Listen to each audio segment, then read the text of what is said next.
What's going on, everybody? Welcome back to the channel. Take a look at the storage unit I just bought. Here are a couple pictures of when you just walked in the unit. Take a look at all these boxes. Nicely packed, nicely stacked, and it's completely loaded. It was a 10 by 30, completely full. It had nothing but promise. You could kind of see some military pictures in the background. You could see that the boxes were from private moving company from England. So that kind of tells me it was a, government or military family moving, which typically is a really good sign. That means everything was nicely packed and put away correctly. And look how far it goes back. Everything's nicely packed. Things were palletized and saran wrapped. I paid over $1,000 for this unit. I was super excited, but boy, was it such a letdown. Now take a look at what these professional movers were packing. Like literal garbage, an empty toothpaste container, a single light bulb wrapped up in paper, and it was actually broken. And just take a look at how much stuff there was. My entire garage was filled. I had stuff overflowing in my driveway, and then I started stacking stuff along the side of the house. It was an overwhelming amount of stuff. And you're not going to believe it, but at least 95% of this unit was newspapers, mail, or junk magazines, and not collectible magazines, just your generic like Sky Mall or the TV Guide channel. There was tons of boxes full of just literal trash, which is incredibly surprising.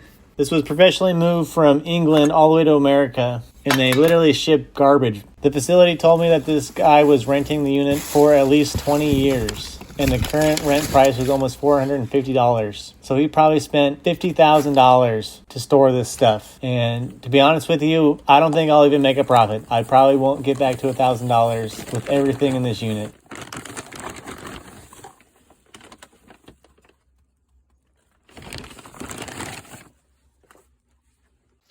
It was just boxes and boxes of paper. I took probably 5 truck and trailer loads to the recycle center, which was the one saving grace. I did not have to pay to throw most of this stuff away. If I had to pay, it probably would have cost an extra like $400.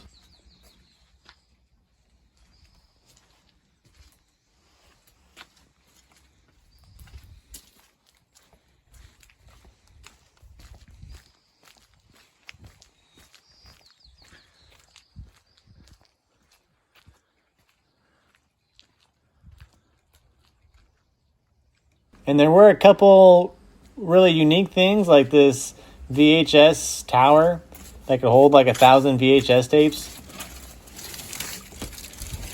I'm not sure if that's the actual use for it, but cassette was fit perfect in there. Now there were some good things in the unit, which kind of made the unit even worse because you had to search through a bunch of stuff to get to them. And then it kind of got your hopes up of what could have been. There was a lot of old stereo equipment and some really old computers. These old monitors are actually really valuable. There were some old computer games, a bunch of old keyboards.